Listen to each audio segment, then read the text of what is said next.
Players continue to show hatred toward Wizards of the Coast in their decision-making process, and the MTG finance market will never be the same.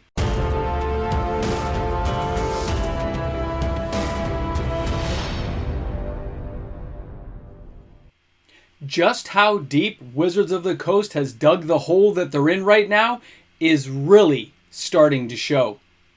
Welcome back, everyone. MTG Moxman here, and thanks a lot for hanging out with me on my channel today. A big shout out and thank you to all the new subscribers hitting that subscribe button. We're only 309 subscribers away from 13,000 subs. Thank you, everyone, and keep it coming.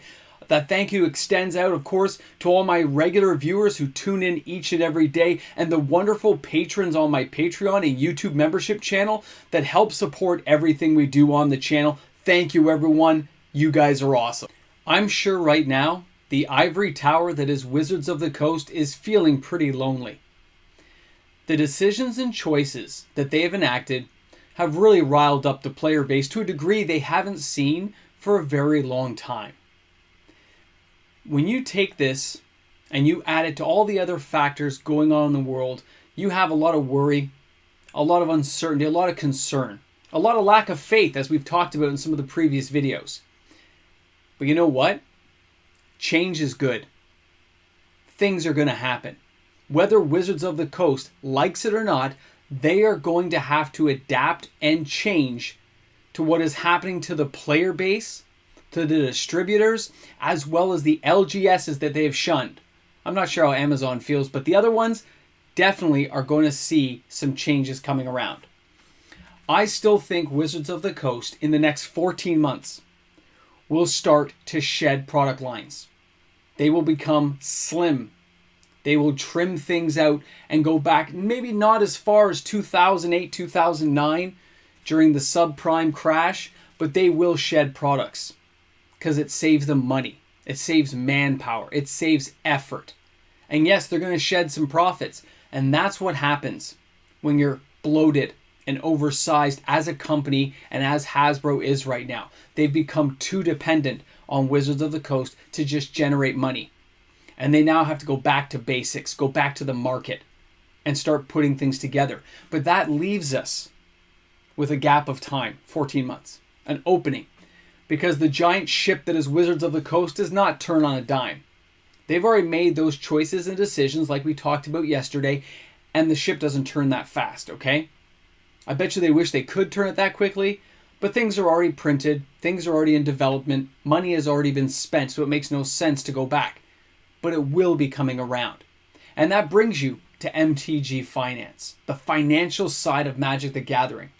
Now, depending on which side of the fence you fall on, some people are player investors, some people are speculators, some people are player only. They just want to enjoy the game and have a good time. But all those cards that get opened are all part of a secondary market that becomes MTG Finance, as well as the sealed product that is left behind when a product rotates out. With all the choices that they have going on right now, the last thing they're going to want to do is add more reprints to their schedule. I want you to think about that. No more reprints going on for a lot of the products that are right now in existence. That means even products that would normally get a reprint, they're probably done. They're moving on. They've canceled things with Cardamonde and other companies like it, and they're just saying, we're done right now. So that means some product lines, let's say like New Capenna, Kamigawa Neon Dynasty, things that have been around already for months and months. The products that are out there now are probably all there are going to be. Because the funny thing is, in the MTG finance side of the world, no matter how gloom and doom it looks out there for Wizards of the Coast, that comeback kid is going to kick it up a notch. They're going to switch things up, I have no doubt. But there's that now space between when they fix things and when things are broken. This time frame. Where some of these sealed products, whether they go on sale or not, or you find a hot deal on Amazon, the financial side of things remains the same. Look at the key fundamentals for a set. Was there good cards in it? Because right now, most of the sets are not evil, horrible sets that players hate. They just hate the choices Wizards of the Coast are making.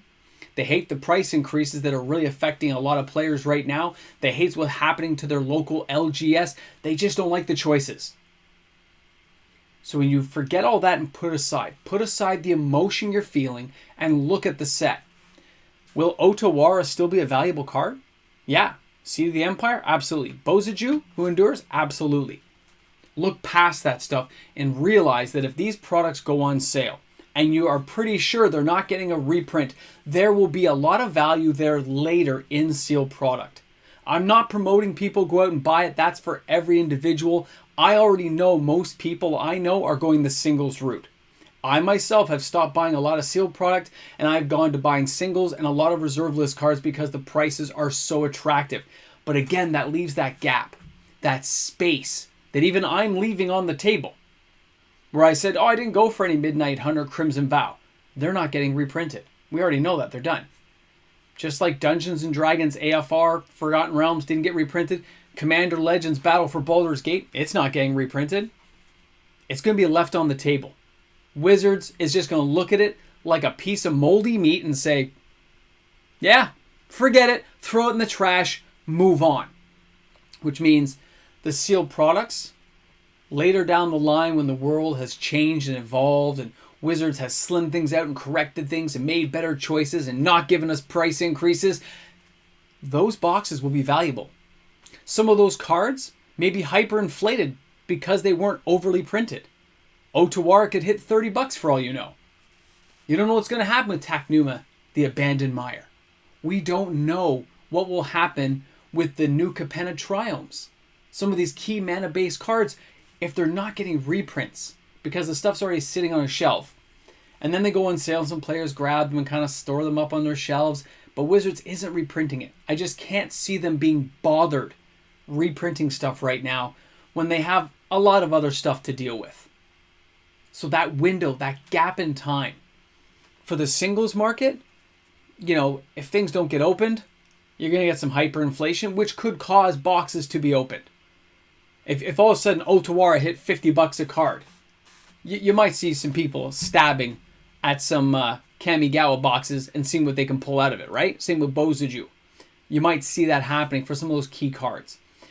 But in almost all those cases, it has to be worth it for a player to open it. And if it's not hyperinflated enough, if it's not an arbitrage situation there, it's not going to happen then. It just sits there. And Wizards moved on and they're not reprinting it. That's crazy. Think about that. So that MTG finance side of things is going to be very well received by those players who held on long enough. It's happened before. Okay? That's the thing. You have history backing up the decisions you're talking about because you've seen it happen before. This happened in 2008, 2009.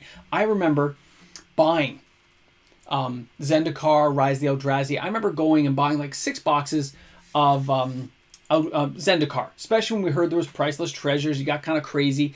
I opened the boxes. I went, they're 89 or 99 bucks back then. And I went back and I said, I want to buy some more. They're like, oh no, we're sold out. I said, oh, when you get in their shipment? And he goes, no, there's no more shipments. It's one and done. We're out. It's gone. And that was 401 games. And the same thing happened to Rise of the Eldrazi. But I was a little bit smarter. I went to some other stores and got some Zendikar and I held on to some boxes. And look at where those boxes are now. Just take a look at the past and you know where the future will lead. Because Wizards has done this sort of thing before. Maybe not with as many product lines. But they have overprinted in the past. They've had, ebbs and flows of being popular and not popular. And it looks like we're heading into that era where Wizards is not popular right now. And they will tighten things up. They may not have done it yet.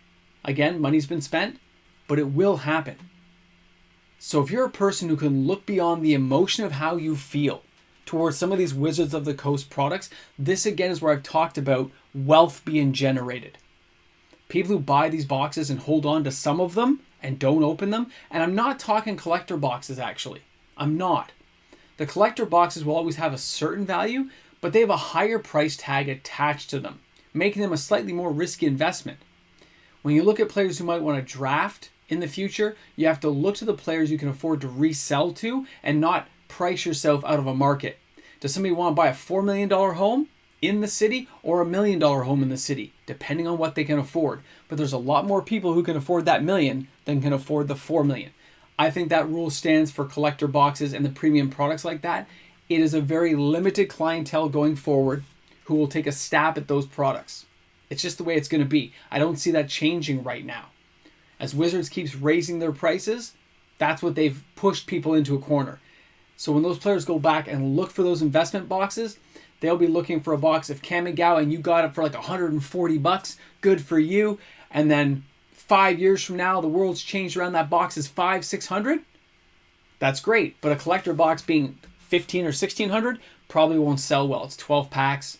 There has to be something of value in there that players want. And that's what Wizards of the Coast really hasn't got right. Now, if you're still here at the end of this video, I want to leave you guys with this last little bit of information for the financial side of things. Again, separating yourself from how you feel about Wizards' choices and decisions with Hasbro, put that aside for a moment and take a look at the financial side.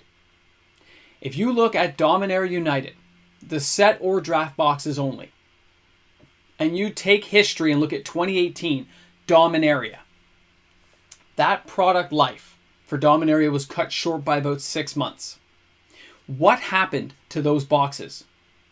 They started to go up in value. And yes, the print runs were smaller, right? But that set actually had a couple of print runs. I think it had 2 print runs already done. It didn't get the 3rd or 4th. They ended the product life cycle early and moved on to another product. Now we have history on our side and we see what those boxes are going for. What are they, $400, give or take? I mean, who knows right now? I'm not looking at a price screen, but you get where I'm going with this. And now take a look at Dominaria United. Do you think it's going to get printed again? Are they going to have more print runs?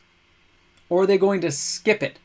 Because the distributors, as well as the LGSs, are not ordering any.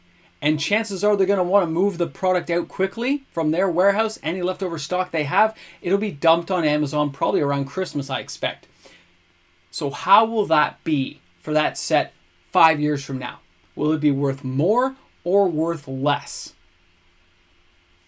Chances are, history tells me it's going to be worth more money and it's going to be a product that has value because there's good cards in it. It's a well-received set, but people are mad at Wizards right now and having trouble distinguishing the value from the anger. You got to be able to separate it out. You got to be able to look 10 years down the road, not 1 year. This stuff happens.